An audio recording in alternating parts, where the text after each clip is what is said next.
that he does the right thing. He decides how many children you will have. And he decides when you will have the children. He may have said that in the Quran, but down here it had to be different. In this marriage, we decide how many children we're going to have. And in this marriage, we decide when we're going to have the children, when it is convenient to have a child. And if I get pregnant, and it's not convenient, well, we're going to have to abort the child.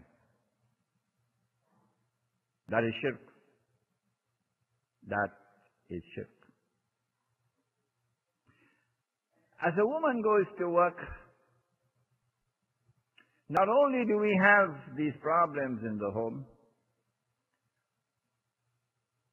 but notice that she not only has to be masculine in her dress, she's got to be masculine in her voice as well. I'm not talking about any particular woman who was in Mr. Clinton's cabinet. She's got to be masculine in her voice as well. So if you can't see, you don't know whether it's a man or a woman, the voice.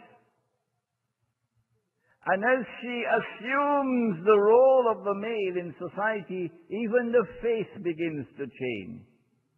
The softness of the woman's face is now replaced with the hardness of the male of the face of the male. More than that, Allah subhanahu wa ta'ala speaks in the Quran about a woman, a young girl, out there in Sinai. Musa alayhi salam had fled from Egypt. Remember? Killed a man. And he reached this well, and the two girls were standing by there with their sheep. And they couldn't water their sheep because there were men around there, and he offered to do it for them, you remember? And then everybody left. And they gone, and he left all alone by the well. Poor Musa alayhi salam. And then after some time, one of the girls came back. And now this is the wilderness, nobody around. And this is a man, and he's standing by the well. And this is a girl. And she's coming to approach him. And she is at her wit's end. She's so bashful. She's so shy. And Allah describes it in the Quran. Why? Because this is the nature of a woman when she is a woman and has not been exposed to the world. There is bashfulness and there is shyness in her. But as the feminist revolution takes over and her exposure to the world means that the covering and the shrouding of the night is gone and the brightness of the day takes over, she becomes masculine. And she ain't want to show any bashfulness and shyness anymore. No, man, that's for them kunumun on them. Huh? Uncle Sam's daughters ain't like that. Well, guess what? As the night becomes day, the night will no longer be truly night. And when the night is no longer truly night, and there is an adversarial relationship between the day and the night, they're fighting with each other, then the attraction will begin to wane. Do you understanding now what's happening? The attraction will begin to wane. And when the attraction begins to wane, then there will be some men who will no longer find satisfaction in the arms of a woman. They will now look for satisfaction in the arms of another man. And the corollary will be that there will be some women who will no longer find satisfaction and happiness in the arms of a man, but will now find it in the arms of another woman. The Prophet sallallahu ta'ala alayhi wa sallam prophesied that this day would come when there will be a prevalence of homosexuality and its corollary lesbianism. He said it 1400 years ago. And today, the Gay and Lesbian Rights Day Parade in Manhattan in the United States is the biggest and most important of all parades for the whole year. 1 million people marching down Broadway, nearly all of them almost naked, flaunting their perverted sexuality. Lesbians and homosexuals. And in order to take the stigma out of the word homosexual, you do some linguistic gymnastics.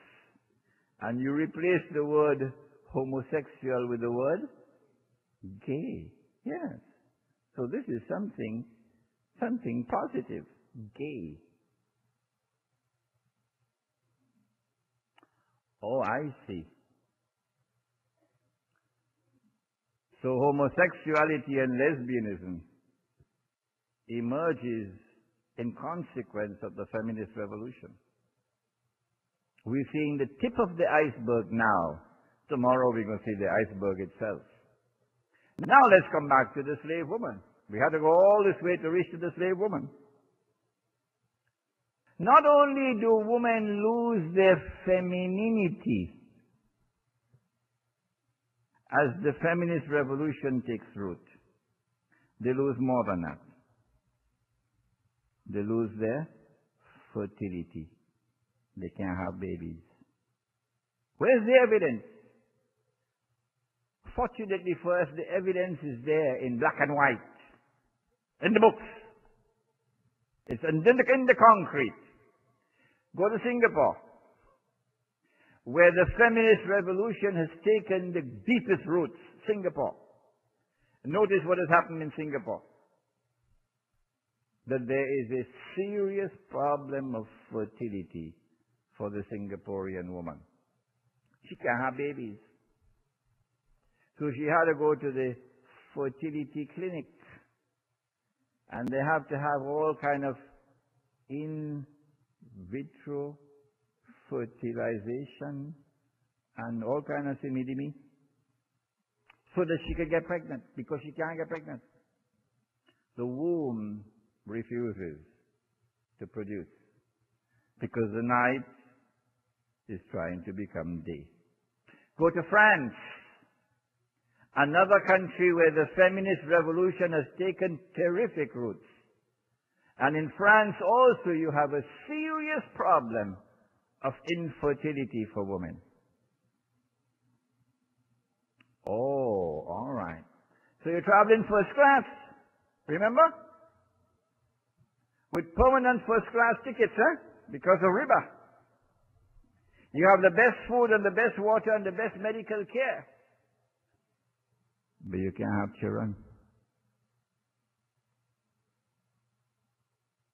But she, down there, she too poor to try to become day. She too poor to follow the feminist revolution. She's a slave woman down there. But her womb is still fertile. And so, of course, she'll be paid for her services. Yeah. And so, the sperm of this woman's husband, first class woman, the sperm is probably injected into the egg of this woman, the slave woman. It's called surrogate parenting. And she becomes pregnant. The slave woman. But wait a minute.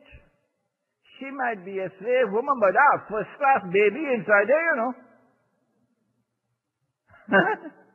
So, for 9 months, she's going to live like a queen. Yes. She has to be given the best food, the cleanest, purest water, the best medical attention that money can buy. Why? First class baby inside there. And then the baby